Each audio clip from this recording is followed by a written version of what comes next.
네, 디지털 방송 시대에 대해서 굉장히 좀 긍정적인 얘기를 많이 해주셨습니다. 네. 하지만 이 아날로그 방송 종료가 끝이 아니라 시작이다라는 네. 그런 얘기들도 나오고 있고요. 여전히 디지털 방송을 누리지 못하는 사각지대도 있는 상황이고 콘텐츠 질이 제고되어야 된다라는 그런 말들도 나오고 네. 있는데 이런 리스크, 과제들이 아직까지 좀 남아있는 것 같아요. 그런데 네. 이 시점에서 종목들에 대해서 관심을 가져보는 게 좋을까요? 아니면 조금 더 지켜봐야 되는 걸까요? 지금 이 시점에서는 단기적으로 좀 급등한 측면들이 있습니다. 아까도 말씀드렸지만 그런 부분들이 전반적으로 지금 기대감으로 올라가고 있고 매출 단가 인상 효과라고 볼 수가 있지 그것이 이제 실적 개선이 이어진다라고는 딱 그렇게 말씀드릴 수는 없고요. 아날로그 방송이 물론 종료가 된다라고 하지만 실제적으로는 복합 송출을 하고 있기 때문에 아날로그 방송이 완전히 종료된 건 아닙니다. 이제 점진적으로 한 2015년 정도까지 점진적으로 아날로그 방송이 종료가 될 거고요. 그래서 그런 부분들은 뭐 크게 걱정 안 하셔도 된다라고 이렇게 말씀드리겠고, 그 양질의 컨텐츠를 생산하는 게 사실상 그게 문제가 될 수가 있습니다. 그러니까, 최근에 들어서 개인들도 그런 컨텐츠를 보급할 수 있는 환경이 만들어지고 있죠. IT 산업이 발전을 하다 보니까. 그래서 무분별한 컨텐츠들이 굉장히 많이 나오고 있는데, 그러면 그럴수록 컨텐츠 질이 좋은 그런 기업들로 역시나 그 수요가 몰리기 마련입니다. 당연히 그 기업의 주가가 올라가게 되는 거죠. 그래서 그런 부분들 생각했을 때 CJ ENM의 최근에 주가가 물론 게임 때문에 올라가는 것도 게임 때문에 올라가는 건 분명히 맞습니다만 그 외에 그 디지털 컨텐츠, 미디어 컨텐츠 부분에 있어서 믿을 만한 기업이다라는 그런 측면들이 암시를 하고 있기 때문에 그 부분이 더 각광을 받고 있는 것 같습니다. 그래서 아무거나 그렇게 그 각광을 받는다 그렇게 생각하지 마시고요. 말 그대로 그 양질 컨텐츠, 믿을 수 있는 컨텐츠를 만드는 기업들이 향후에 수익성이 그쪽으로 더 멀릴 가능성이 있다라고 보시면 되겠습니다. 네, 항상 새로운 사업이나 아니면 산업이 형성될 때는 투자 아이디어가 발생되곤 합니다. 최근에 나왔었던 엔스크린이나 DNB 같은 경우에도 그랬었죠. 그렇지만 이 산업에 대해서는 어떻게 보면 결과론적으로 봤을 때 잘 될 수도 있고 안 될 수도 있기 때문에 투자에 좀 유의하셔야 할 것 같습니다.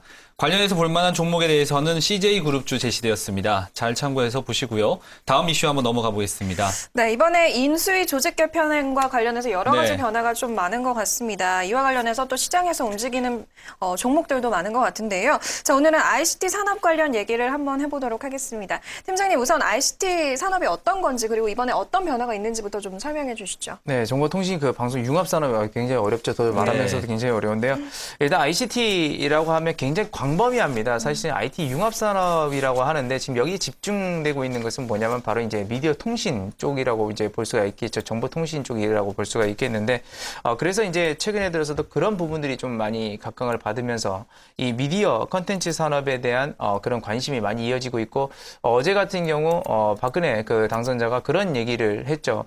말 그대로 우리나라 그 엔젤 산업 육성에 대한 그런 얘기를 하게 되면서 관련주들이 급등하는 그런 모습도 보였는데 그런 부분들을 왜 그러냐면 물론 우리나라가 IT 수출이라든지 자동차 수출을 통해서도 많이 벌어들이는 거 있지만 최근에 이 미디어 컨텐츠라든지 문화 컨텐츠 부분에 있어서 상당히 수출 기여도가 높아지고 있습니다. 그러니까 서비스 수지로 불리는 것들이 옛날에는 서비스 수지가 적자였는데 이런 것들이 흑자로 돌아서고 있죠.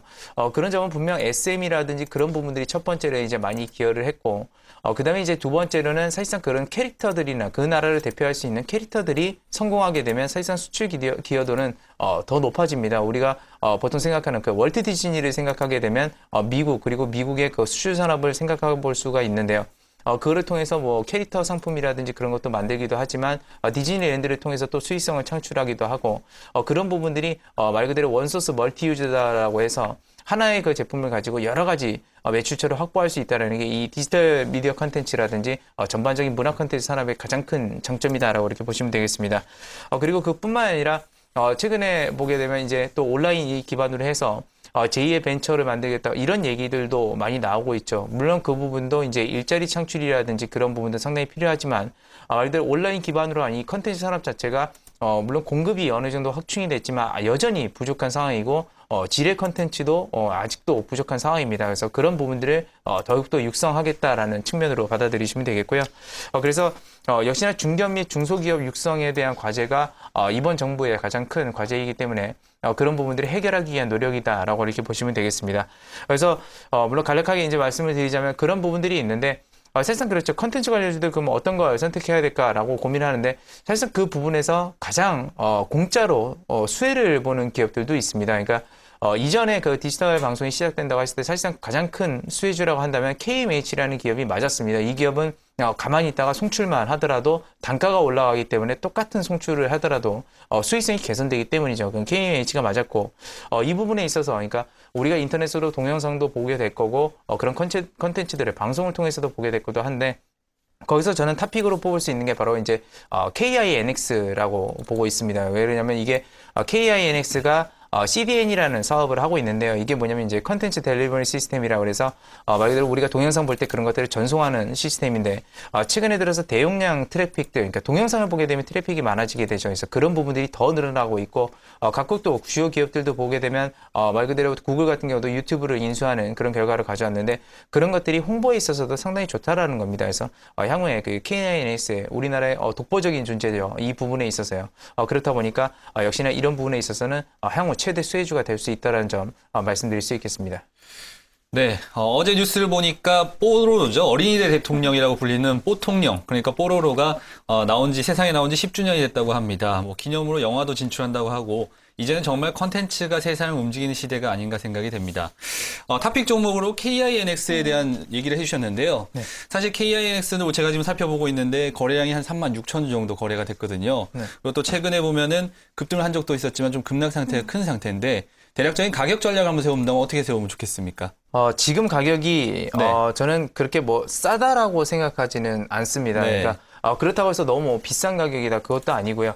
사실 이 KINX 같은 경우는 말 그대로 안정적인 매출처를 가지고 있고 일반 제조업처럼 뭘 만들어서 이렇게 파는 기업이 아닙니다. 그러니까 KMH를 방금 전에 말씀드리면서 제가 했던 것처럼 그런 기업들도 말 그대로 뭘 팔아서 하고 이번에 못 팔면 적자가 나는 그런 기업이 아니라 말 그대로 매출처를 가지고 있고 거기에 이 CDN 시스템이라든지 그리고 네. 원래 시작했던 건 IDC 서비스라고 해서 그 네네. 인터넷 데이터 센터라고 하죠. 네. 그런 부분들은 우리가 항상 쓰고 있는 부분이기 때문에 물론 그 실적 자체에 대해서 어떤 기대감으로 주가가 크게 올라갈 수는 있지만 실적이 나빠진다, 급격히 나빠진다라는 거는 거의 사실 그런 거 기정사실이 없습니다. 그러니까 그렇다 보니까 안정적인 그 수익 구조를 가지고 있어서 크게 가격이 조금 높다고 하더라도 일반 제조업과 비교할 수 없는 그런 것들을 가지고 있기 때문에 가격이 조금 높게 사는 것도 그렇게 나쁜 가격은 아니다. 그래서 지금 가격도 제가 봤을 때는 물론 엄청나게 싼 가격에 사면 좋겠지만 지금도 좋은 가격이다. 그렇고 말 그대로 이게 손절가나 뭐 목표가를 정해드리게 되면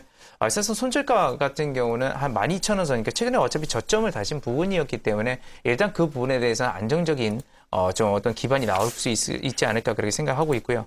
아무래도 단기적 저항대 같은 경우는 저항선들이 몰리는 16,000원 선이라고 이제 보시면 되겠습니다. 네. 네, 알겠습니다. 이 ICT 산업에 대해서 얘기를 좀 네. 나눠봤어요. 관련해서 수혜를 입을 수 있는 탑픽 종목이 KINX 언급이 됐습니다. 안정적인 매출처를 확보하고 있다는 점이 긍정적이라고 하고요. 현 시점에서 또 매수 전략 유효하다고 하니까 관심 있게 지켜보시면 좋을 것 같습니다.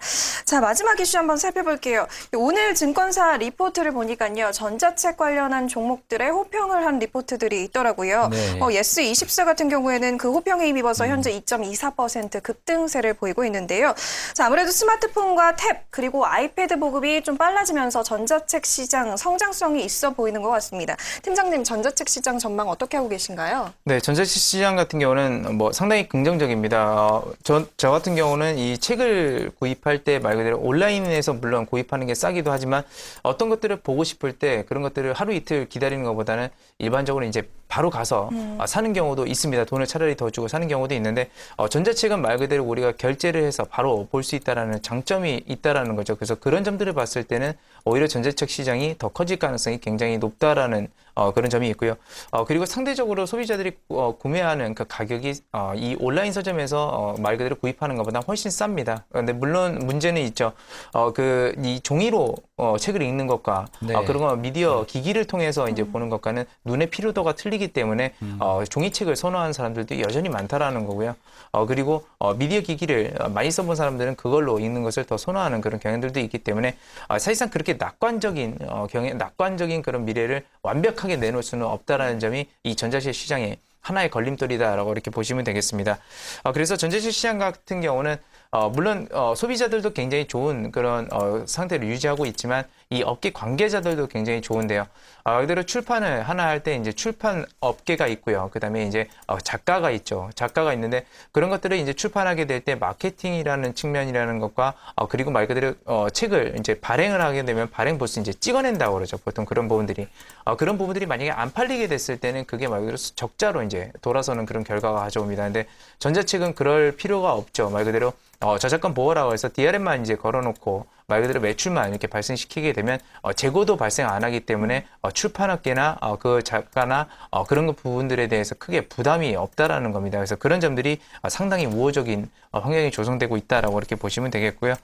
그래서 최근 동향을 보게 되면 그런 월 정액에 대한 그 가능성 얘기들이 나오고 있는데 사실상 이 부분들이 좀 가능성이 있다라고 보고 있는 게 최근에 들어서 카카오톡 또 카카오 페이지라는 것을 이제 열게 되면서 많은 부분들이 많은 사람들이 그 안에서 말 그대로 컨텐츠를 생산할 수 있게 하고 특히나 대표적인 그 포털 업체죠. 네이버 같은 경우도 웹툰이라든지 그 기반 비슷한 카카오톡과 비슷한 페이지 서비스를 하게 되면서 거기서 웹툰 시리즈라든지 아니면 유망 소설 시리즈라든지 이런 것들을 공급하게 많이 열어놨습니다. 그래서 그런 부분들을 봤을 때는 그런 것들을 하나하나 소비하는 것보다 월 정액제로 가게 돼서 안정적인 매출 구조를 가져갈 수 있다라는 것이고요. 그다음에 이런 것들은 역시나 중요한 것은 그겁니다. 일자리 창출이 되냐 안 되냐가 사실상 그 산업에 가장 중요하다고 볼 수 있는데 많은 일자리가 창출이 될 수 있고 부담도 없을 수 있겠죠. 그러니까 정부 차원에서도 적극 밀 가능성이 높다. 그래서 신선한 동력으로 역시나 자리 잡을 가능성이 있다는 것이고 아무래도 그렇다 보니까 탑픽은 온라인에서 가장 시장 점유율이 높은 온라인 서점 중에서 가장 시장 점유율이 높은 ES24가 맞는 것 같습니다. 그만큼 지금 기업 가치도 많이 떨어져 있는 상태고요. 그러다 보니까 밸류에이션 매력도 좋고 성장성도 좋다고 한다면 한 번쯤 우리가 관심을 가져볼 만한 종목이다라고 이렇게 보시면 되겠습니다. 네, 여러 가지 이슈로 인해서 전자책 시장은 다시 한번 재조명되고 있는 것 같습니다. 오늘 오전에 나온 뉴스를 보니까 NHN에서도 네이버 포털 서비스를 활용해서 웹 소설 서비스를 오늘부터 시작했다고 합니다. 많은 이용자가 사용 중이라고 하는데요. 시간 되시는 분들은 한번 이용해 보시는 것도 괜찮을 것 같습니다. 이렇게 오늘도 4가지 이슈 한번 살펴봤습니다. 네, 이슈앤뉴스 지금까지 이성규 팀장과 다양한 얘기 나눠봤습니다. 팀장님 오늘 도움 말씀 고맙습니다. 감사합니다. 감사합니다.